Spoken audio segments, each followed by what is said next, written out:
Hello friends, welcome to another video from study history with me.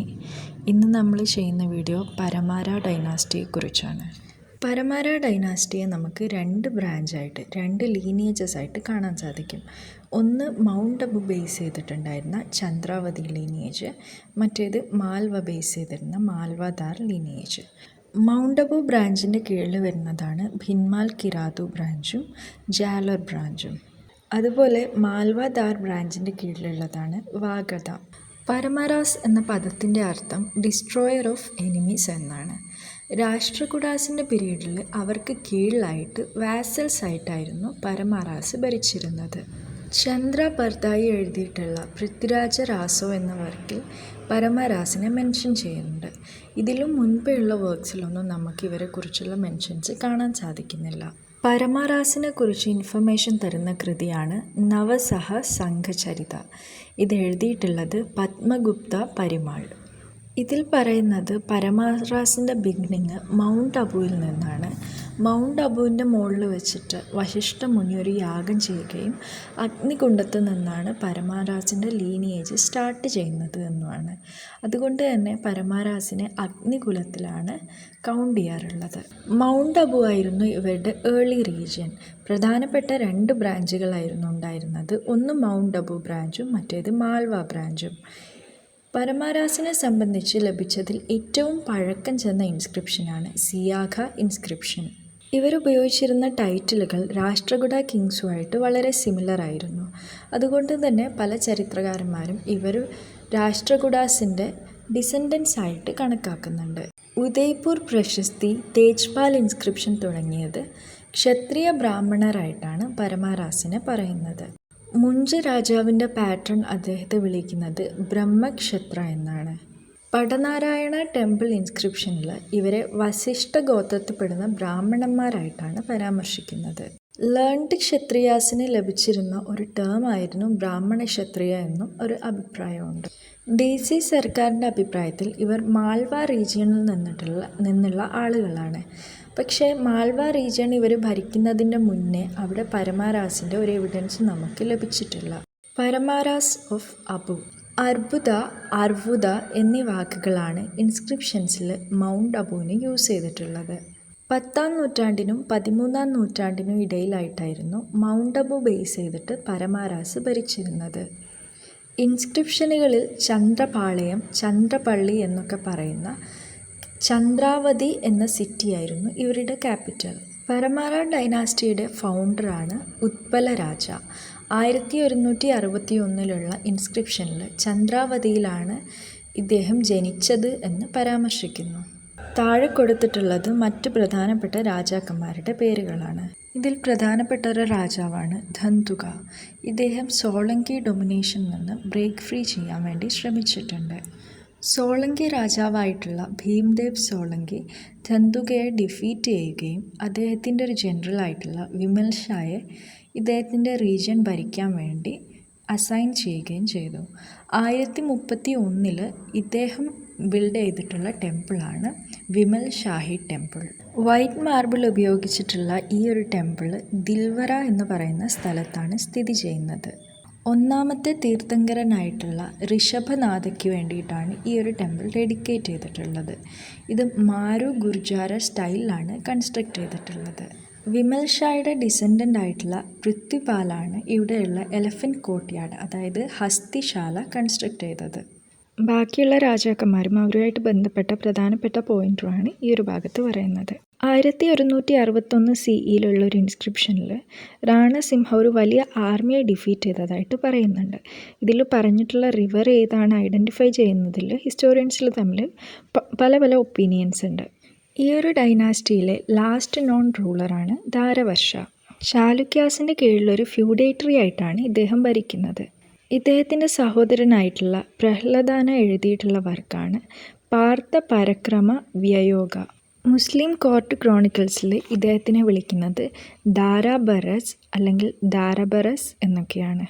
ഇദ്ദേഹത്തിൻ്റെ court പോയിട്ടായിട്ടുള്ള Someshwar എഴുതിയിട്ടുള്ള കൃതിയാണ് കീർത്തി കൗമുദി. ഒരു പ്രധാനപ്പെട്ട ഇൻസ്ക്രിപ്ഷനാണ് 1161 റാണസിംഹയുടെ ഇൻസ്ക്രിപ്ഷൻ. വാസ വില്ലേജിലുള്ള ബ്രാഹ്മിൺസിന് വേണ്ടിയിട്ട് പിപ്പല ഗ്രാമ വില്ലേജും സറൗണ്ടിങ് ലാൻഡ്സും ഗ്രാൻഡ് കൊടുക്കുന്നതുമായിട്ട് ബന്ധപ്പെട്ടതാണ് ഈ ഒരു ഇൻസ്ക്രിപ്ഷൻ്റെ കണ്ടൻറ്റ്.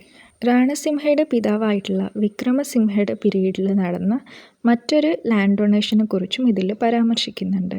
ഗൗദ അഥവാ ബംഗാൾ റീജിയനിലുള്ള കായസ്ഥ കാസ്റ്റിൽ നിന്നുള്ള സോണിയ എന്നയാളാണ് ഈ ഒരു ഇൻസ്ക്രിപ്ഷനെ റെക്കോർഡ് ചെയ്തിട്ടുള്ളത്.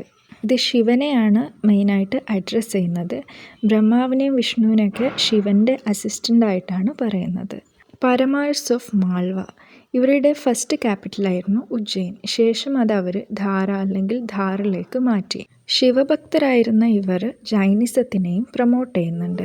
ചാലുക്യാസിൻ്റെയും ഖിൽജിയുടെയും ഉയർച്ചയോടുകൂടിയാണ് മാൽവാസിലുണ്ടായിരുന്ന പരമാർസ് ഡിക്ലൈൻ ആയി പോകുന്നത്.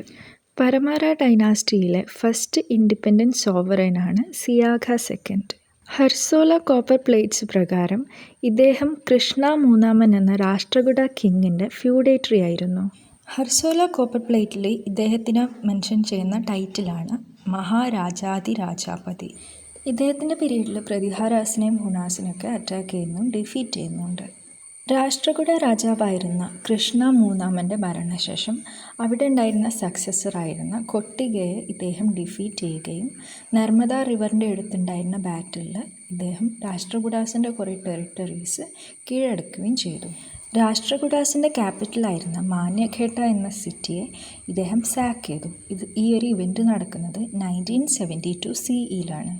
മറ്റൊരു പ്രധാനപ്പെട്ട രാജാവാണ് സ്കോളറും പോയിറ്റൊക്കെ ആയിരുന്ന മുഞ്ച. ഇദ്ദേഹത്തിൻ്റെ പീരീഡിൽ കുറേ രാജവംശങ്ങളും ചീഫുകളൊക്കെ ആയിട്ട് കോൺഫ്ലിക്റ്റ് വരുന്നുണ്ട്. തൈലബ രാജാവാണ് മുഞ്ചയെ ഡിഫീറ്റ് ചെയ്തത് എന്നാണ് ഖഡക് ഇൻസ്ക്രിപ്ഷൻ പറയുന്നത്. ഈ ഒരു ഇൻസ്ക്രിപ്ഷൻ വിക്രമാദിത്യയുടെ പീരീഡിലുള്ളതാണ്. സിമിലറായിട്ട് ഡക്കാൻ ഭാഗത്ത് നിന്നാണ് മുഞ്ച മരിച്ചത് എന്ന് ഐനി അക്ബറിയിലും പരാമർശിക്കുന്നുണ്ട്. മുഞ്ചയുടെ ബ്രദറായിരുന്ന സിന്ധുരാജയാണ് മറ്റൊരു പ്രധാനപ്പെട്ട രാജാവ്. ഇദ്ദേഹം തൈലബ പിടിച്ചെടുത്തിരുന്ന കുറേ സ്ഥലങ്ങൾ തിരിച്ചു പിടിക്കുന്നുണ്ട്. ഇദ്ദേഹത്തിൻ്റെ കോട്ട് പോയിറ്റ് ആയിരുന്നു പത്മഗുപ്ത. ഇദ്ദേഹം എഴുതിയ സിന്ധുരാജയുടെ ബയോഗ്രഫിയാണ് നവസാഹസംഘ ചരിത. ഈ ഒരു ഡൈനാസ്റ്റിയിലുള്ള ഏറ്റവും ഇമ്പോർട്ടൻറ്റും മോസ്റ്റ് സെലിബ്രേറ്റഡുമായിട്ടുള്ള കിങ്ങാണ് ഭോജ. സിന്ധുരാജയുടെ മകനായിരുന്നു ഭോജ. പ്രസൻറ്റ് ഗുജറാത്തിലുണ്ടായിരുന്ന ചാലുക്യാസിനെ ഇദ്ദേഹം ഡിഫീറ്റ് ചെയ്യുന്നുണ്ട്. അതേസമയം കല്യാണി ചാലുക്യാസിനെതിരെയും ഇദ്ദേഹം ഒരു അലയൻസ് ഫോം ചെയ്യുന്നുണ്ട്. മറ്റൊന്നൊരു അച്ചീവ്മെൻ്റ് എന്ന് പറയുന്നത് നോർത്തേൺ കൊങ്കൺ പിടിച്ചെടുക്കുന്നതാണ്. ഇദ്ദേഹത്തിൻ്റെ പീരീഡിൽ സോമേശ്വര ഫസ്റ്റ് മാൽവ ഇൻവേഡ് ചെയ്യുകയും ഇദ്ദേഹത്തിൻ്റെ ക്യാപിറ്റലായിട്ടുള്ള ധാരയെ സാക്ക് ചെയ്യുകയും ചെയ്തു. ശേഷം ഭോജ ഈ ഒരു മാൽവൻ്റെ മുകളിലുള്ള കൺട്രോൾ റീഎസ്റ്റാബ്ലിഷ് ചെയ്യുന്നുണ്ട്. ഈ സമയത്തുണ്ടായിരുന്ന പ്രധാനപ്പെട്ട സൈറ്റായിരുന്നു കനൗജ് പിടിച്ചെടുക്കാൻ ഭോജ ശ്രമിച്ചിട്ടുണ്ടെങ്കിലും അവിടെയുള്ള കീർത്തിരാജ ഇദ്ദേഹത്തെ ഡിഫീറ്റ് ചെയ്യുകയാണ് ചെയ്തത്. ഇദ്ദേഹം ചാഹമനാസിനെ ഡിഫീറ്റ് ചെയ്യുന്നുണ്ടെങ്കിലും ഈ ഒരു ഡിഫീറ്റ് അത്ര ലാസ്റ്റ് ചെയ്യുന്നില്ല. ശേഷം ഇദ്ദേഹത്തിന് റിട്രീറ്റ് ചെയ്യേണ്ടി വരുന്നുണ്ട്.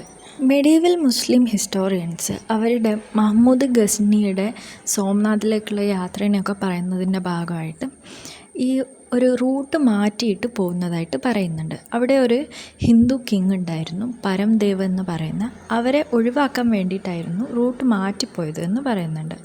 മോഡേൺ ഹിസ്റ്റോറിയൻസ് ഈ ഒരു പരംദേവിനെ ബോജയായിട്ടാണ് ഐഡൻറ്റിഫൈ ചെയ്യുന്നത്. ബോജയുടെ ടൈറ്റിലായിരുന്നു പരമേശ്വര പരമഭട്ടരക. ഇതിൻ്റെ ഒരു കറപ്റ്റ് ഫോമായിരിക്കണം പരംദേവ് എന്ന് പറയുന്നത്. ഗസ്നവിറ്റ്സിനെതിരായിട്ടുള്ള ആനന്ദപാലയുടെ ഫൈറ്റിൽ ട്രൂപ്സിനെ നൽകി ബോജ സഹായിച്ചിട്ടുണ്ടാവാമെന്നും പറയുന്നുണ്ട്. ബോജയുടെ ഭരണത്തിൻ്റെ അവസാനത്തെ വർഷങ്ങളിലോ അതോ ഷോർട്ട്ലി ആഫ്റ്റർ ഹിസ് ഡെത്തോ ചാലുക്യ കിങ് ആയിട്ടുള്ള ഭീമ ഫസ്റ്റ് കാലാച്ചൂരി കിങ്ങും കൂടിയിട്ട് ഇവരുടെ കിങ്ഡം അറ്റാക്ക് ചെയ്യുന്നുണ്ട്. ബോജയെ ഒരു സ്കോളർ കിങ് ആയിട്ടും പാട്രൺ ഓഫ് ആർട്സ് ആൻഡ് ലിറ്ററേച്ചറൊക്കെ ആയിട്ടും പറയുന്നുണ്ട്. ബോജ പല ടോപ്പിക്കുകളിൽ പുസ്തകങ്ങൾ എഴുതിയിട്ടുണ്ട് എന്നൊക്കെയാണ് പറയുന്നത്. സംസ്കൃത പഠനത്തിൻ്റെ കേന്ദ്രമായിരുന്ന ഭോജശാലയും അതുപോലെ ശ്രാവസ്ത്രീ ടെമ്പിളൊക്കെ ഇദ്ദേഹം എസ്റ്റാബ്ലിഷ് ചെയ്തതായിട്ട് കരുതുന്നു. ഭോജ്പൂർ എന്നൊരു സിറ്റി ഫൗണ്ട് ചെയ്തതായിട്ടും പറയുന്നുണ്ട്. ഇപ്പോൾ സർവൈവ് ചെയ്യാത്ത 3 ഡാമുകളും ഇദ്ദേഹത്തിന് ക്രെഡിറ്റിൽ ഉണ്ട്. ഇദ്ദേഹത്തിൻ്റെ പ്രധാനപ്പെട്ട കൃതികളാണ് ഇവിടെ കൊടുത്തിട്ടുള്ളത്. ഇത്രയും കൃതികളൊക്കെ എഴുതിയത് കൊണ്ടൊക്കെ തന്നെയാണ് ഇദ്ദേഹത്തെ കവിരാജ എന്ന് വിളിക്കുന്നത്.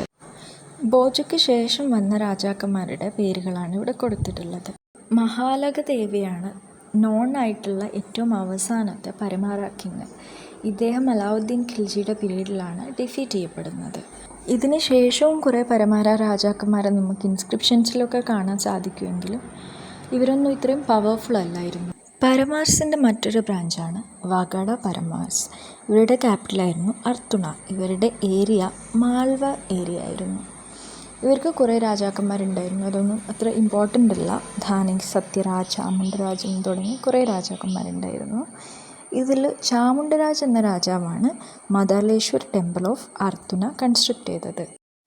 പരമാർസിൻ്റെ മറ്റൊരു ബ്രാഞ്ചാണ് ജാലർ പരമാർസ്. ഇവർ അബു പരമാർസിൻ്റെ ഡിസെൻഡൻസ് ആയിരുന്നു. ഇതിലുള്ള രാജാക്കന്മാരാണ് വാഗ്പതി രാജ്, ചന്ദൻ, അപരജിത്ത്, ധാരാവഷ്, വിശാൽ അങ്ങനെ കുറേ രാജാക്കന്മാർ. പരമാർസിൻ്റെ കയ്യിൽ നിന്ന് ഈ ഒരു ഏരിയ പിടിച്ചെടുക്കുന്നത് 1181 കീർത്തിബാല എന്ന് പറയുന്ന നന്ദോൾ റൂളറാണ്. അതിനുശേഷം ഇവിടെ ഭരിക്കുന്നത് ചൗഹാൻസിൻ്റെ ഒരു ജാളോർ ലൈനാണ്. മറ്റൊരു ലൈൻ ഓഫ് പരമാർസാണ് കിരാതു പരമാർസ്. ഇവരും മൗണ്ട് അബു പരമാർസിൻ്റെ ഡിസെൻഡൻസ് ആണ്. ഇവരെക്കുറിച്ച് ഇമ്പോർട്ടൻ്റ് ആയിട്ട് ഇൻഫർമേഷൻ ലഭിക്കുന്ന ഒരു ഇൻസ്ക്രിപ്ഷനാണ് കിരാതു ഇൻസ്ക്രിപ്ഷൻ ഓഫ് 1661. ഇതിൽ പ്രധാനപ്പെട്ട ഒരു രാജാവാണ് സോമേശ്വർ. സോമേശ്വർ കുറേ ഫോർട്ട്സ് കീഴടക്കിയിട്ടുണ്ട്. ഈ കിരാതു പരമാർസ് ലേറ്റർ ചാലുക്യാസിന് കീഴിൽ ഫ്യൂഡേറ്ററീസ് ആവുകയാണ് ചെയ്യുന്നത്.